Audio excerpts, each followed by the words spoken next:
The American Civil War is one of the most defining and misunderstood chapters in U.S. history. It tore the country apart. It claimed hundreds of thousands of lives, and it shaped the political, racial, and cultural landscape of America for generations to come. But despite how important it was, the Civil War is still surrounded by myths. Persistent, popular, powerful myths. In this video, we're diving into the most common misconceptions about the Civil War. What it was really about, what it wasn't, and why these myths matter.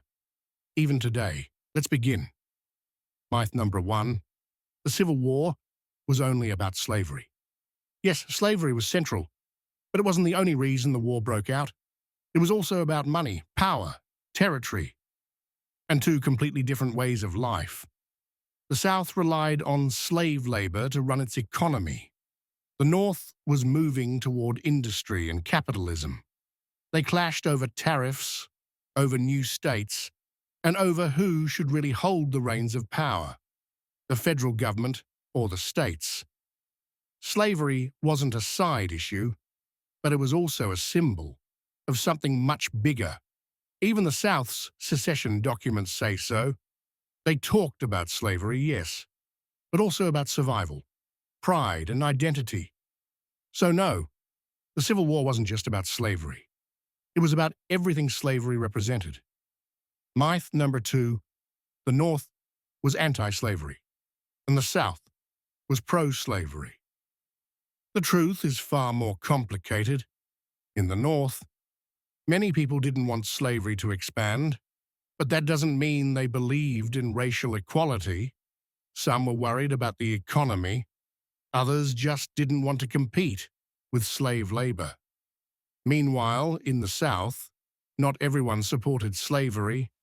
In places like West Virginia and eastern Tennessee, many people stayed loyal to the Union, and thousands of Southerners fought for the North. This wasn't a clean divide of good versus evil. It was a nation torn by conflicting interests, mixed loyalties, and deep fears. Myth number 3, fewer casualties would have ended the war sooner. Not really. The Civil War was long and bloody, not because of the number of deaths, but because of how the war was fought. Technology had changed, but tactics hadn't. Rifles became more accurate, artillery more deadly, railroads moved troops faster than ever. But generals still used Napoleonic strategies, marching men into lines of fire. It was a recipe for mass slaughter. Add to the poor medical care, inexperienced leadership, and political hesitation, and it's clear the war couldn't end quickly, no matter the casualties. Myth number 4. Robert E. Lee was just a noble patriot. This one is tricky. Robert E. Lee is often remembered as a reluctant warrior, a man who didn't believe in slavery but chose to defend his home state of Virginia. But let's look closer. Lee owned enslaved people. He split up families. He punished runaways.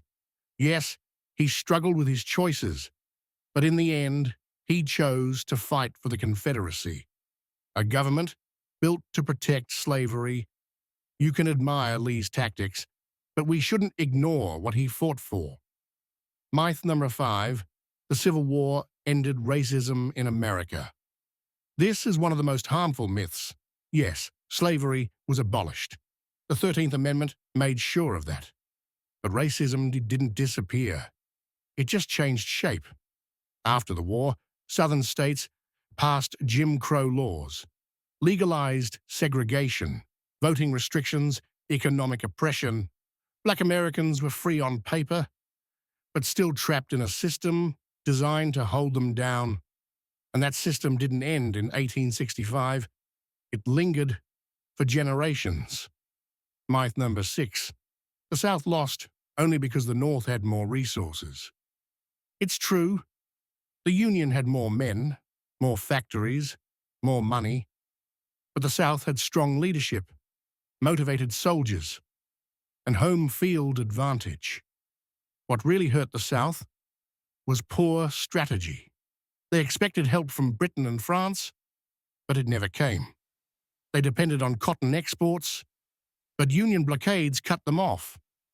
And as the war dragged on, the North got better, with generals like Grant and Sherman turning the tide. It wasn't just numbers, it was momentum. And the North had more of it. Meath there are 7, Lincoln's Emancipation Proclamation freed all enslaved people. Not quite. The Emancipation Proclamation only applied to the Confederate States, not to the border states that stayed in the Union.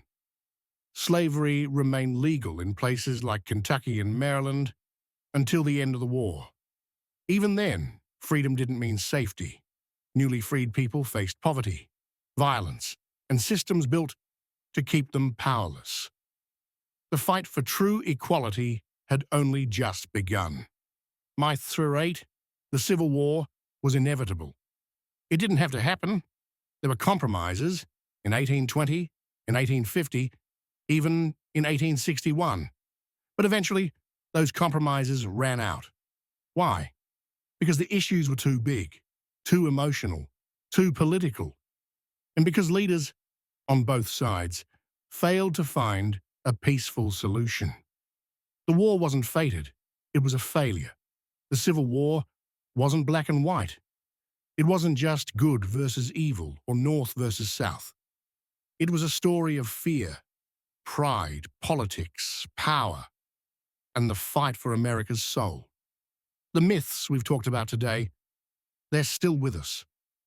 They shape how we remember the past, how we see the present, and how we imagine the future. So let's keep digging, keep learning, and keep questioning the stories we were taught. Thanks for watching. If you found this video insightful, don't forget to subscribe and stay tuned for more untold stories from history.